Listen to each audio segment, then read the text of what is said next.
Whether you're an undergrad in the BSW program or you're just window shopping, I want to talk about what the first year of internship has looked like for me in the Master of Social Work program.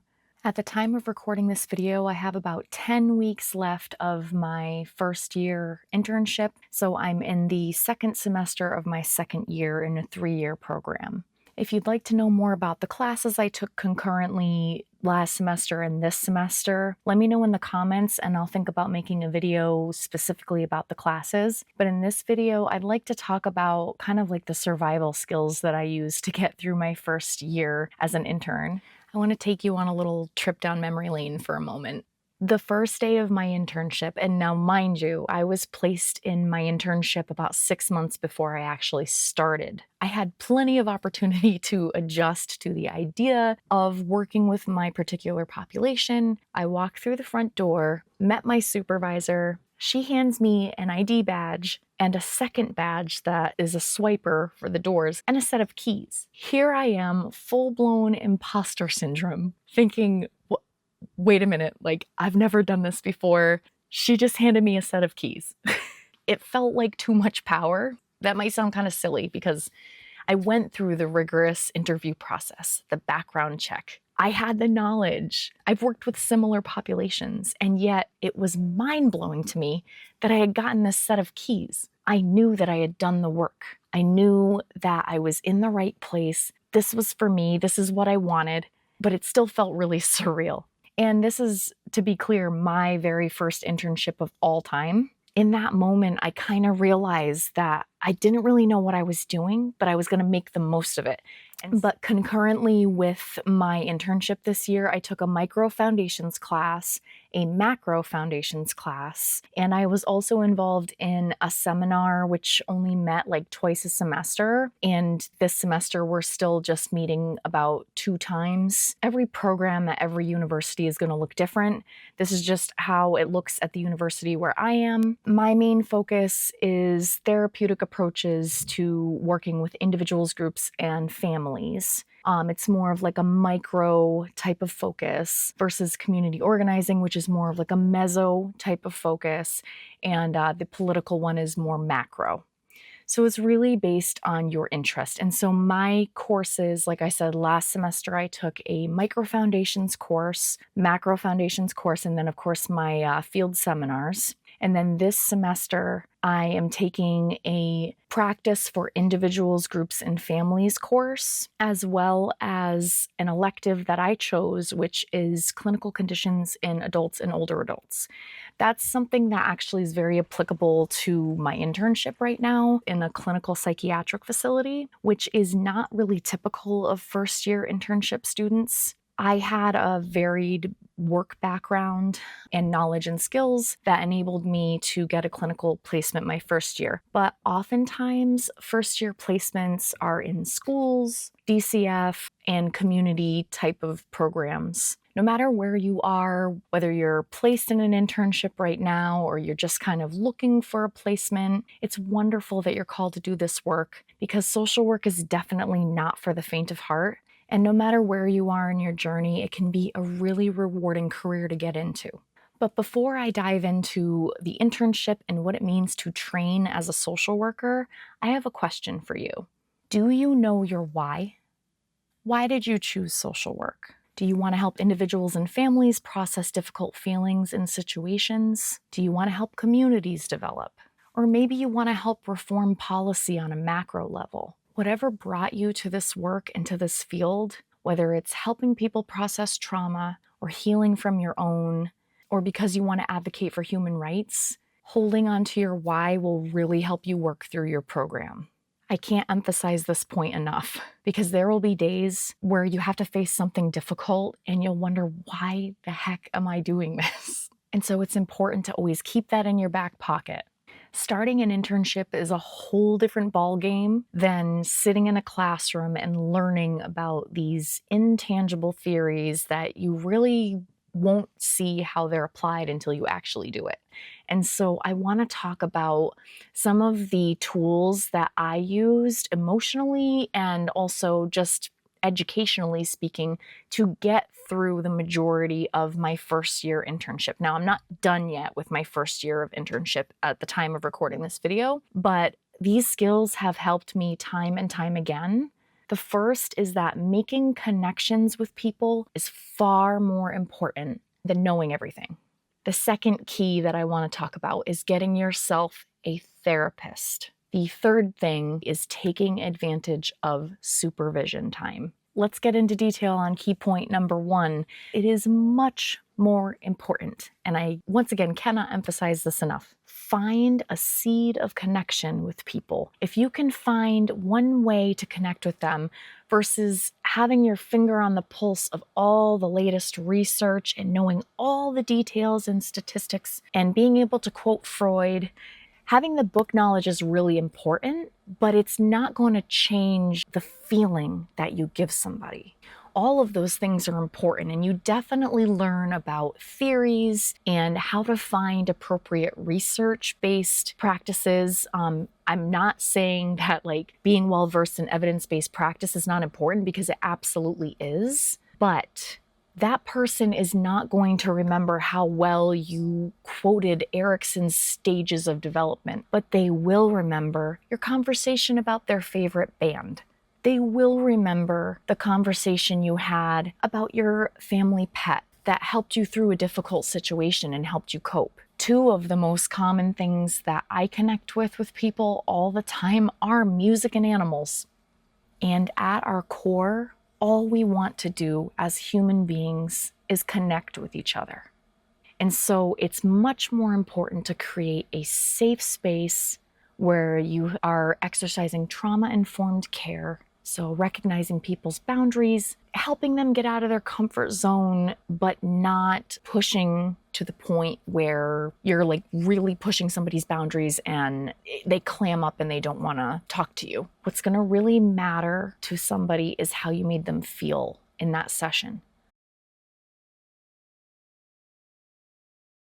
As I mentioned before, classes are taken concurrently with the internship. And so you might be in a situation where you're facing something you haven't learned about in your textbook yet. For example, say in your internship, you are running small groups, but you haven't learned about group dynamics yet. I happen to be fortunate in that I did take an elective in my undergraduate program on group dynamics, and so I had a little bit of that knowledge. But to be honest, you really cannot predict how a group is going to go, especially if it's a short-term care facility. You might not know who you're working with that day and what kind of place they're in emotionally, what they're bringing in from the outside if it's an outpatient type of program. Say you're running an AA group and you don't know who's just had a drink last night.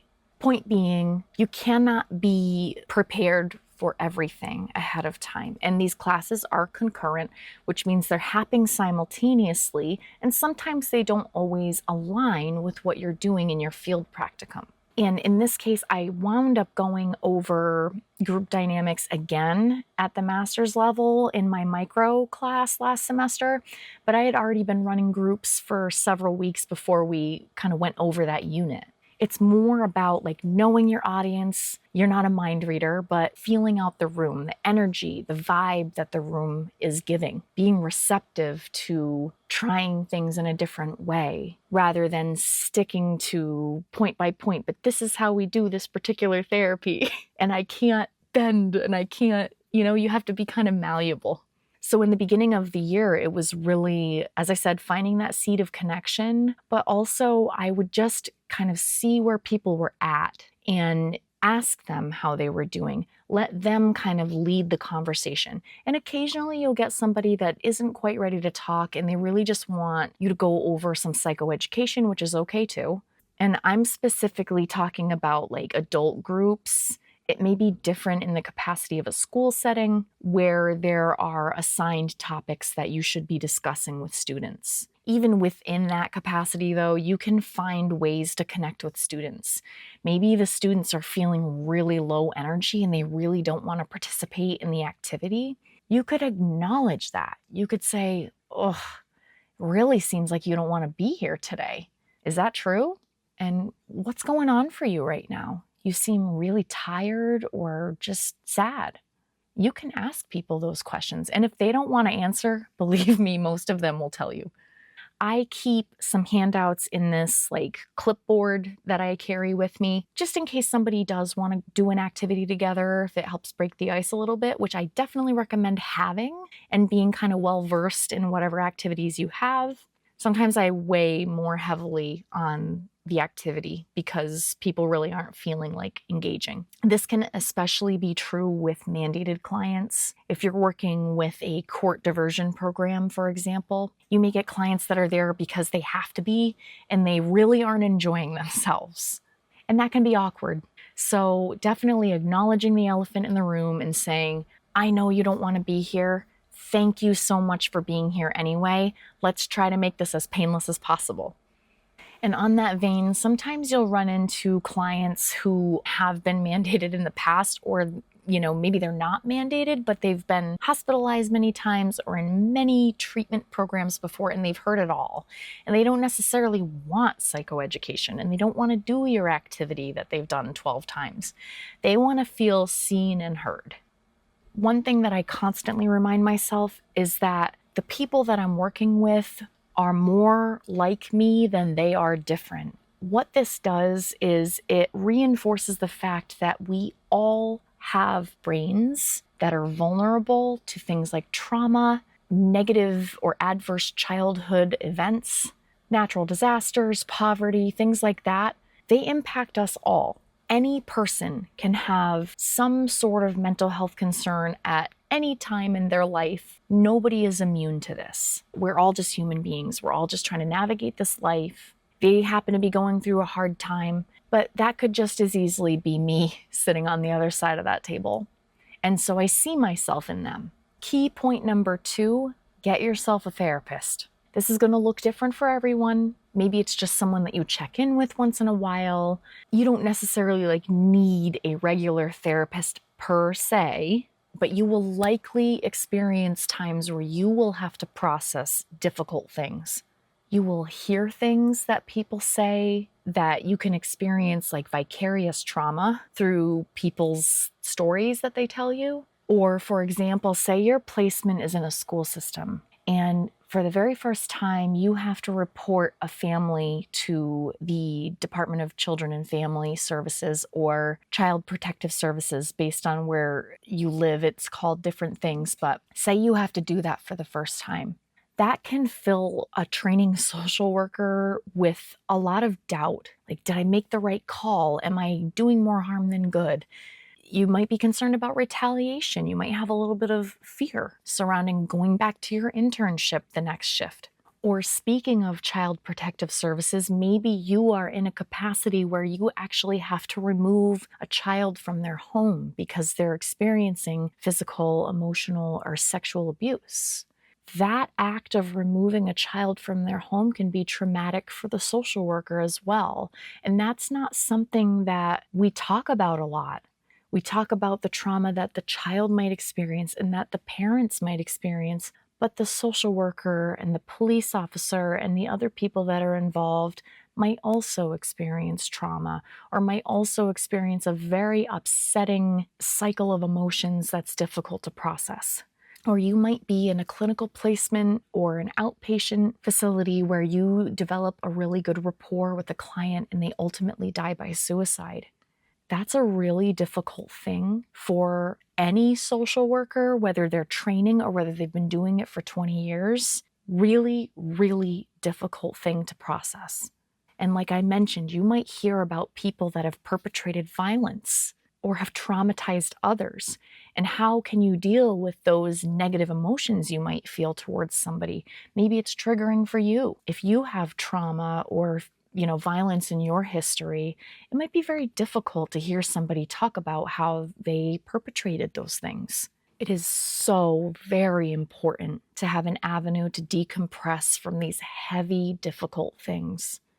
People are in therapy or in these programs for a reason, and taking that all in, you can get what's called compassion fatigue, where you're constantly having to be that sounding board for people. And ultimately, it weighs very heavily on people in that capacity. And so having a way to release that is a really healthy way for you to keep all this stuff at bay to the point where it doesn't become this like unhealthy kind of burden that you're trying to bear on your own. So having somebody that's objective, that doesn't work at your internship, is ideal to process these things with.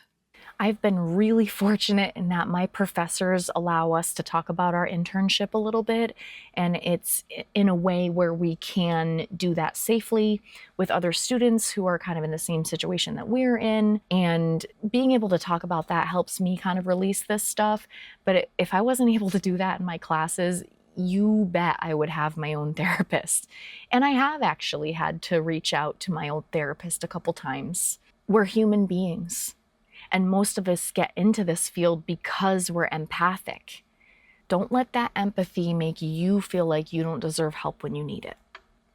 Okay, key point number 3, take advantage of your supervision. This is the only time in this process where you will get as much supervision is while you are taking classes and people are watching you, making sure that you're doing the right thing. Take advantage of that. Don't see it as being micromanaged or, it might feel a little bit overwhelming to have all these people watching you, but this is an excellent time to gain some knowledge and expertise from people that have been in the field for a long time. And in my field placement, I get 1 hour of individual supervision a week and 1 hour of group supervision every week. And so that is with all the interns in my placement. We can hash out like different ideas and approaches that have worked for us and things that aren't working so well. It's an opportunity to ask questions which you might feel kind of silly asking when you're like kind of on your own floating as a therapist or whatever capacity you are in the field of social work. I also want to emphasize that this may be the only time that you're offered like free trainings and things like that. Take advantage of that, because one of the expectations of being in the field of social work is that you'll continue your education, versing yourself in different evidence-based practices, for example, or different organizations might have a group that talks about how to improve the facility. You can kind of see how the facility works. All of these trainings that are available to you, if you can participate in them, they will only help you.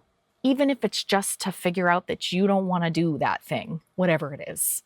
And now I cycle back to the beginning of this video, where I asked you if you know what your why is.